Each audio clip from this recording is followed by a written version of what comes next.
ఎన్టీఆర్ జిల్లా తిరువూరు కాకర్లపూడి చెందిన మిద్దెల సంధ్య మైలవరం లక్కిరెడ్డి బాలరెడ్డి కాలేజ్ లో బీటెక్ ఇంజనీరింగ్ చదువుతుంది. డైలీ సర్వీస్ చేస్తూ ఇంటి దగ్గర నుండి కాలేజీకి డైలీ బస్సులో వెళ్లి వస్తుంటుంది. 10-11-2024 తేదీన ఆదివారం నాడు ఇంటి దగ్గర తలుపు డోర్ వేసుకుని చదువుతూ ఉంటుండగా ముగ్గురు వ్యక్తులు తలుపు తోసుకుంటూ లోపలికి వచ్చారు. వాళ్ళు చేతుల్లో యాసిడ్ బాటిల్, కారప్పొడి ప్యాకెట్ ఉంది. వాళ్ళు మా పాపను బెదిరించి పాప కూర్చున్న బల్ల మీద నుంచి నన్ను నెట్టి కిందకు తోసేశారు. డోర్ విప్పితే యాసిడ్ పోస్తామని బెదిరించారు.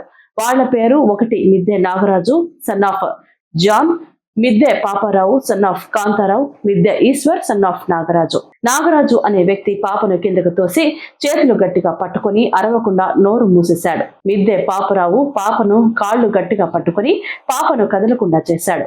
మిద్దె ఈశ్వర్ అనే వ్యక్తి పాప మీద అఘాయిత్యం చేశాడు. చేతులతో తన అవయవాలను చెప్పలేని విధముగా చేశాడు. ఎక్కడైనా ఈ విషయం చెప్తే చంపేస్తామని బెదిరించారు అని గట్టిగా ప్రతిఘటిస్తే చేతిలో ఉన్న కారం ప్యాకెట్ పాప మీద జల్లి ఎక్కడైనా చెబితే నిన్ను మీ నాన్నని చంపేస్తామని బెదిరించారు. అయినా సరే నేను గట్టిగా ప్రతిఘటించి గట్టిగా కేకలు వేయడంతో వాళ్ళు తలుపులు గట్టిగా తోసుకొని పారిపోయారు. వారు పారిపోతున్న సమయంలో రామాల మేరీ, మిద్దె కుమారి, మధ్యల రామారావు వారు చూసి గట్టిగా కేకలు వేయడంతో వారు పారిపోయారు అని సంధ్య తండ్రి రామారావు తెలిపారు. ఈ సంఘటన జరిగిన సమయం సుమారు రాత్రి 7:45 అవుతుందని, వెంటనే పాప 100కి డయల్ చేసిందని చెప్పారు. తిరువూరు పోలీస్ స్టేషన్ వారు వచ్చి మొత్తం పరిశీలించి వాళ్ళ వద్ద రిపోర్టు తీసుకున్నారని సంధ్య తండ్రి రామారావు చెప్పారు. మరుసటి రోజు అనగా 11-11-2024 తేదీ ఉదయం ఉప్పలపాటి లక్ష్మి దాస్ సన్ ఆఫ్ నాగన్న చౌదరి అనే వ్యక్తి మా దగ్గరకు వచ్చి, రాత్రి పోలీసు వారు వచ్చారు కదా, ఆ కుర్రవాళ్ల మీద ఎటువంటి కేసు పెట్టవద్దని మీకు డబ్బులు ఇస్తాము అని చెప్పారు. సంధ్య తండ్రి వాపోయాడు. ఒకవేళ పోలీసు కేసు పెట్టాలి అనుకుంటే మీ వల్ల ఏమీ కాదు, ఎందుకంటే పంచాయతీ అధికారంలో ఉండే మేమే మా మాట వినకుండా మీరు పోలీస్ స్టేషన్ కి వెళ్తే మేము నిన్ను నీ కూతుర్ని చంపేస్తామని, మాలమాదిగులు మీకెందుకు చదువులని, వెళ్లి చేలో పొలం పనులు చేసుకోండి, మీకెందుకు ఈ చదువులని పాపను నన్ను దూషిస్తూ మేము మానసికంగా కృంగిపోయేలాగా అందరి ముందు మాట్లాడాడు. అతని వల్ల ఆ ముగ్గురు వల్ల నాకు నా కుటుంబానికి ప్రాణహాని ఉందని పోలీస్ స్టేషన్ లో రిపోర్టు ఇవ్వడం జరిగింది. నా రిపోర్ట్ ను పరిశీలించి నాకు తగిన న్యాయం చేయవలసిందిగా పోలీసు వారిని కోరగా 15-1-2024 తేదీన 99 నుండి నేను ఏఎస్ఐ శ్రీనివాస్ రెడ్డిని మీరు స్టేషన్ కి రండి అని పిలిచారు. నేను నా కూతురు సంధ్య సుమారు 10:30 పోలీస్ స్టేషన్ కి వెళ్ళగా కేసు తీసేయమని, రాజీకి రమ్మని అడగడం జరిగింది. కానీ మేము ఒప్పుకోలేదు. మీరు మా మాట వినకుండా మాపై ఆఫీసర్స్ ఎవరికి దగ్గరికి వెళ్ళినా మళ్ళీ ఇక్కడికే రావాలి, అప్పుడు చూసుకుంటామని హెచ్చరించారు. కావాలంటే మీరు స్టేషన్ పుట్టే చూసుకోవచ్చు, దయచేసి మాకు న్యాయం చేయండి అని సంధ్య తండ్రి ఆవేదన వ్యక్తం చేశారు. జిల్లా తిరువూరు మండలం కాకర్ల పంచాయతీ అండి. నాకు 2 ఆడపిల్లలు, తల్లి లేదండి. నా భార్య చనిపోయింది. నాకు చిన్న కూతురు 17 సంవత్సరాలు. అయితే లక్కిరెడ్డి దాంట్లో ఫ్రీ సీట్ రాటానా కాలేజీ బస్సులో వెళ్ళి డైలీ ఇంటికి వస్తుంది. ఇంటికి వస్తుంటే ఒకనాడు ఆదివారం నాడు నేను మా ఇంట్లో ఎవరో లేవు, మా పాప చదువుకుంటుంది.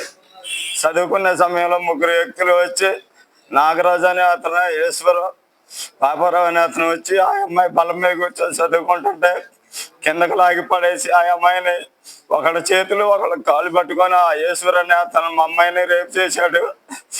తర్వాత తెల్లారే మేము పోలీసు వాళ్ళకి అప్పుడే ఫోన్ చేసామండి. కానిస్టేబుల్ వచ్చి మా రిపోర్ట్ తీసుకొని వెళ్ళారు. ఉదయం పూట మరుసటి రోజు అక్కడ కాంగ్రెస్ లీడర్ లక్ష్మీదాస్ అని ఉప్పలపాటి అతను ఉన్నాడండి.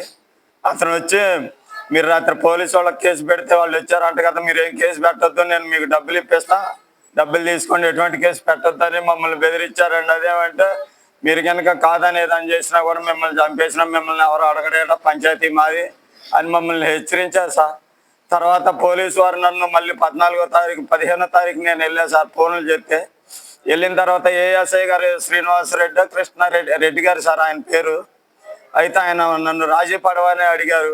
రాజీ పడి మాట్లాడుకొని రావారా, కేసు వద్దేమొద్దు, మీరు ఆడికి వెళ్ళినా కూడా మా దగ్గరికే వస్తారు, మళ్ళీ కాగితం నా దగ్గరికి వచ్చింది, మీరేమి చేయైతే కాదు, మీరు రాజీ పడవని మమ్మల్ని అడిగారు సార్. మేము రాజీ పడలేదు సార్. దాని నిమిత్తం ఇప్పుడు మాకు ఎక్కడికి వెళ్ళినా న్యాయం జరగలేదని మాకు భయం వేసి లక్ష్మీదాస్ వీళ్ళు మమ్మల్ని చంపేస్తారని మా పిల్లల్ని బెదిరించి మాకు బాధేసి మేము బయటికి రాలేకపోయాం సార్. బయట రాలేక మాకు న్యాయం జరగలేదని ఇప్పుడు వాళ్ళు ప్రెస్ దగ్గరికి వెళ్తే మీకు కొంత న్యాయం జరిగిందంటే మేము వచ్చాం సార్. పవన్ కళ్యాణ్ గారికి చెప్పుకున్నాం, 2 సార్లు వెళ్ళాం సార్, కలవలేదు. లోకేష్ గారి దగ్గరికి వెళ్ళాం, కలవలేదు. వారు ఏదన్నా మీ ద్వారా మమ్మల్ని తెలుసుకొని మాకు జరిగిన అన్యాయాన్ని ఒక్క 2 నిమిషాలు మా అమ్మాయికి టైం ఇస్తే మేము చెప్పుకుంటాం సార్. మాకు న్యాయం జరగాలని మేము కోరుకుంటాం.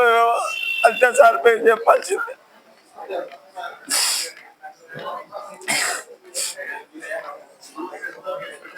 పెట్టాం సార్. వాళ్ళు మాకు కూలి పనులు చేస్తారని, కాకపోతే మందు తాగుతారు, బాగా మందు అలవాటు ఉంది.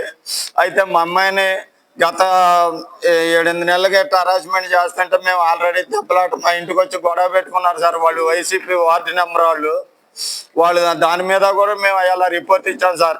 ఆ దెబ్బలాట కేసు ఒకటి కట్టేసి మీ కేసు కట్టేసి పొమ్మని మేము ఎక్కడికి వెళ్ళినా ఇదే చెప్తున్నారు తప్ప మా అమ్మాయిని పాడు చేసిన విషయం అయితే మటుకు ఇంత మటుకు ఆ రిపోర్ట్ కట్టలేదు సార్. మాకు న్యాయం జరగల.